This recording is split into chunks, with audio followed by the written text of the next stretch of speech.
Hello दोस्तों, विनीता हिंदी कहानियाँ में आपका स्वागत है। आज की कहानी का नाम है सास बहू। शादी को कुछ ही दिन हुआ था और आज काम वाली भी नहीं आई, इसलिए अदिति बर्तन धोने लगी। धोते धोते उसके हाथ से कांच का कप नीचे गिरकर टूट गया। कप टूटते ही वह डरने लगी कि उसकी सास अब बातें सुनाएंगी। आवाज से सास दौड़ती आई और बोली, बेटी क्या हुआ? अदिति बोली, माँ पता नहीं, ध्यान रखते हुए भी कैसे मेरे हाथ से कप नीचे गिर गया। सास बोली, बेटी चिंता न कर, कभी तो फूटा है, तुम्हें चोट तो नहीं आई। और भले ही इसके कितने टुकड़े ही न हो जाएं, पर मेरी बेटी के दिल के टुकड़े न हो। मेरी बहू से महंगा है क्या यह कप? और हाँ, तुझे अभी यह सब करने की क्या जरूरत है? मेहंदी भी नहीं उतरी अभी तेरे हाथों से। अभी तुम मेरे बेटे के साथ ज्यादा से ज्यादा समय बिताओ और एक दूसरे को समझो। सास ने अपनी बेटी को बुलाया और कहा, ज्योति इधर आकर अपनी भाभी का ख्याल रखो, अभी इस घर में नई नई आई है।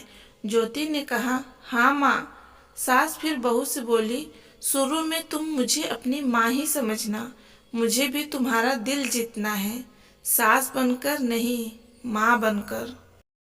देखते देखते अदिति के आंखों में खुशी के आंसू आ गए।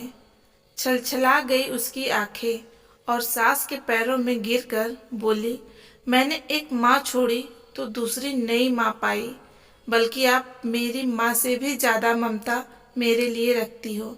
यदि घर में यह कब टूट जाता तो माँ भी दो बात कहे बिना नहीं रहती। रात को अदिति की नींद ही उड़ गई। रह रहकर शाम की घटना याद आ रही थी। सास के बारे में उसकी जो सोच थी, उसके विपरीत सास का व्यवहार पाया। उसका भी कसूर नहीं था ऐसा सोचना, क्योंकि उसने लोगों के मुंह से बुरी सास के बारे में ही सुना था। अदिति अपने अतीत में खो गई। उसे फिर याद आया कि कुछ साल पहले उसके एक लौते भाई की शादी हुई थी। मेहंदी का रंग उतरने से पहले ही माँ ने भाभी पर काम की पूरी जिम्मेदारी डाल दी और अपने ही नियम कानून के हिसाब से भाभी को चलाने के लिए मजबूर कर रही थी। माँ ने भाभी को घर में एडजस्ट होने में जरा भी वक्त नहीं दिया। भैया भाभी को बाहर ले जाते तो माँ का मुंह फूल जाता और बोलते कि हर समय भाभी को साथ ले जाने की क्या जरूरत है। कभी भी भाभी को खुली हंसी हंसते नहीं देखी। समय के साथ भाभी ने सहना छोड़ दिया फिर, और घर में हर रोज झगड़ा होने लगा।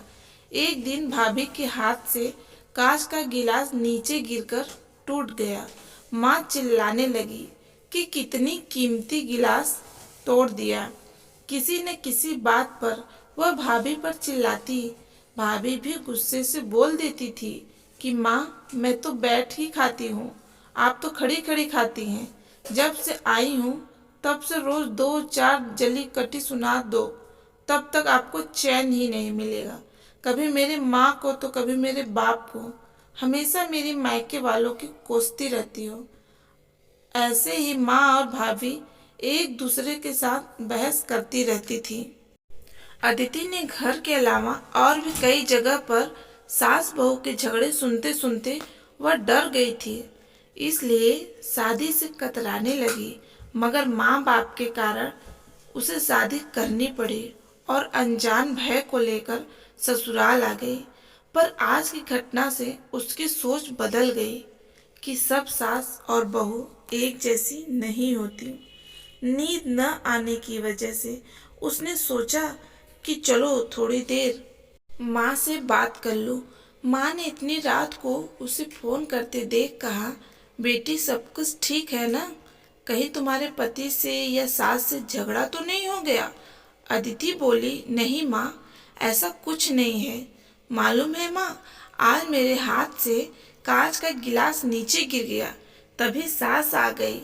मेरे आगे बोलते ही मेरे सास ने बोलना शुरू कर दिया। बेटा, फिर तेरे सास के चिल्लाने पर तूने अच्छा सा जवाब दे दिया ना? बेटा, कभी भी दब कर नहीं रहना। तुम एक पढ़ी लिखी अच्छी लड़की हो, तुम में कोई कमी नहीं है, इसलिए कभी भी सुनना मत। तभी बात को काटते हुए अदिति बोली, माँ अब बस करो, मैं अपनी दूसरी माँ के खिलाफ कुछ नहीं सुन सकती। माँ थोड़ा आश्चर्य हो गई और बोली, यह क्या बोल रही हो? अदिति बोली, हाँ माँ, आज मेरे हाथ से जब कप गिरा तो मेरे सास ने बिल्कुल भी मेरे साथ बुरा व्यवहार नहीं किया। अंत में अदिति बोली, अब आप समझ गई ना सारी बात? माँ एक बात और बात कहानी थी, आप बुरा तो नहीं मानोगी? उसकी माँ बोली, हाँ बोल बेटा। अदिति बोली, माँ काश आप भी मेरी नई माँ के साथ भाभी की तरह व्यवहार करती तो शायद भैया और भाभी अलग घर में नहीं रहते। अपनी बेटी की यह सब बातें सुनकर उसे एहसास हुआ कि उसने अपने बहू के साथ गलत व्यवहार किया था। उसकी बेटी ने उसकी आंखें खोल दी। अदिति उससे पहले कुछ बोलती तभी उसकी माँ बोली, अदिति अब जब तू यहाँ आएगी तो पूरे परिवार को एक साथ पाएगी। अब फोन रख, मुझे बेटे और बहू की स्वागत की तैयारी करनी है। शादी के बाद नई जिंदगी की शुरुआत में अगर आज सास समझदारी से काम नहीं लेती, अपनापन नहीं जताती, तो शायद शुरुआत की नींव ही कमजोर होने से पूरी जिंदगी आपस में दरार पड़ जाती है। कप को फूटने से कोई नहीं रोक सकता, लेकिन प्रेम को टूटने से तो हम रोक सकते हैं। कांच के टुकड़े हो जाएं, पर घर के टुकड़े न होने दे। अपने घर में प्रेम का वातावरण बनाए रखिए, एक दूसरे को समझें, एक दूसरे की इज्जत करें, तो घर स्वर्ग बन जाएगा। घर नर्क से स्वर्ग में बदल सकता है यदि बहू सास को माँ मान ले और बहू सास को बहू को बेटी मान ले।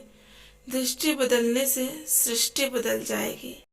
एक स्त्री चाहे तो घर को स्वर्ग बना सकती है और चाहे तो नर्क भी बना सकती है। अगर इस कहानी ने आपके दिल को छुआ हो तो इस कहानी को अपने सभी दोस्तों के साथ शेयर करें, और अगर आप ऐसे ही और भी कहानी पढ़ना चाहते हैं तो हमारे चैनल को सब्सक्राइब करें, लाइक करें, कमेंट करें एंड शेयर करें। धन्यवाद।